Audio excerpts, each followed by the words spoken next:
Hey everyone, and welcome back to the channel.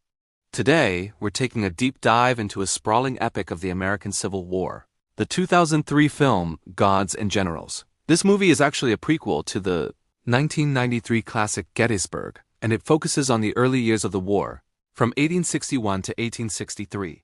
It's a film that attempts to show the conflict from both the Union and Confederate perspectives, centering on key figures whose lives were forever changed by the war. Our story begins just before the first shots are fired. We meet Professor Joshua Lawrence Chamberlain in Maine, a man of intellect and strong Unionist beliefs, who feels a profound duty to preserve the nation. Down in Virginia, we're introduced to Colonel Robert E. Lee, a highly respected U.S. Army officer. He's personally against slavery and secession, but when his home state of Virginia secedes, he faces a heartbreaking choice. He turns down President Lincoln's offer to command the entire Union Army, unable to raise his sword against his own people, his own state. This decision sets him on the path to becoming the most iconic general of the Confederacy. Simultaneously, we meet another key Confederate figure, Professor Thomas Jackson, at the Virginia Military Institute. Jackson is a deeply religious and somewhat eccentric man, but he's a brilliant military tactician. When the war breaks out, he leaves his teaching post to lead Virginia's troops. His unwavering faith and battlefield calm will soon earn him the legendary nickname Stonewall. The film then plunges U.S. into the First Battle of Bull Run, or Manassas, in July 1861. This is the first major battle of the war, and it's a chaotic and bloody affair. Both sides are inexperienced, and the initial Union confidence is shattered. It's here that Thomas Jackson earns his moniker. As Confederate lines are wavering, General Bernard B. rallies his men by pointing to Jackson's brigade, shouting, "There is Jackson standing like a stone wall." The Confederates rally and win the day, sending the Union Army into a disorganized retreat back to Washington, D.C. The victory gives the South a surge of confidence, while the North realizes this will be a long and brutal war, not the short conflict many had expected. Meanwhile, Joshua Chamberlain, having left his quiet life as a professor, is now a lieutenant colonel in the 20th Maine Infantry. We follow his training and his adjustment to military life.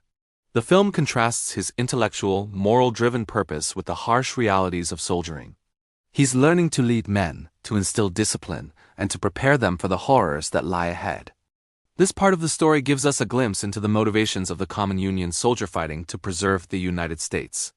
Back on the Confederate side, the narrative follows Lee and Jackson through a series of campaigns. After Bull Run, the war escalates. Lee is given command of the Army of Northern Virginia, and he proves to be a masterful strategist. The film highlights his close working relationship with Stonewall Jackson, who becomes his most trusted and effective subordinate.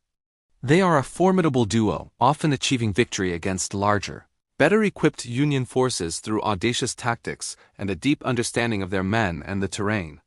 The film then takes us to the Battle of Fredericksburg in December 1862. This is a truly devastating battle for the Union. The new Union commander, General Ambrose Burnside, orders a series of futile frontal assaults against a heavily fortified Confederate position on Marye's Heights. Jackson's men, including troops under the Irish-born General Thomas Maher, are entrenched behind a stone wall. The film vividly and tragically portrays the slaughter. Wave after wave of Union soldiers are cut down. Chamberlain and his 20th Maine are present, but they are forced to spend a freezing night on the battlefield amidst the dead and dying, a horrific experience that hardens them. The battle is a catastrophic Union defeat and a major Confederate victory, but the sheer scale of the carnage deeply affects generals on both sides, including Lee himself. The emotional core of the movie isn't just on the battlefield. We see the personal lives of these men. We see Stonewall Jackson's tender relationship with his wife Anna, which provides a stark contrast to his fierce battlefield persona. We witness his deep piety and his belief that he is an instrument of God's will. We also see the strain the war puts on families, with letters from home serving as a constant reminder of what's at stake. The film tries to humanize these historical figures, showing them not just as generals, but as husbands, fathers, and men wrestling with immense moral and personal burdens. The climax of the film is the Battle of the Chancellorsville in May 1863. This battle is widely considered Robert E. Lee's masterpiece. Outnumbered more than 2-1 by the Union Army of the Potomac under General Joseph Hooker, Lee makes a daring decision. He divides his smaller force. He leaves a small part of his army to face Hooker's main body, while he sends Stonewall Jackson on a long, secret march around the Union flank. The gamble pays off spectacularly. Jackson's corps smashes into the unsuspecting Union right flank, causing it to collapse completely. It's a stunning success. However, tragedy strikes that very evening. While scouting ahead of his lines in the darkness, Jackson and his staff are mistaken for Union cavalry by their own men. A volley of friendly fire rings out. Several of his men are killed, and Jackson is hit 3 times. He is taken from the field, and his left arm has to be amputated. For a few days, it seems he might recover. General Lee is devastated by the news, famously stating, "He has lost his left arm, but I have lost my right." But Jackson develops pneumonia and his condition worsens. The film's final scenes are dedicated to his decline. We see his final moments, surrounded by his wife and staff, where he drifts in and out of delirium, murmuring battle commands before finally finding peace. His last words are, "Let us cross over the river and rest under the shade of the trees." Jackson's death is a catastrophic blow to the Confederacy and to Robert E. Lee personally. The film ends on this somber note, with the South having won its greatest victory, but at an unbearable cost. The loss of Stonewall Jackson marks a turning point. As the film concludes, the stage is set for the next chapter of the war, leading directly into the events of the Battle of Gettysburg, where Lee would have to fight without his most brilliant subordinate. Gods and Generals is an ambitious film that really tries to portray the motivations, faith, and human cost of the early Civil War.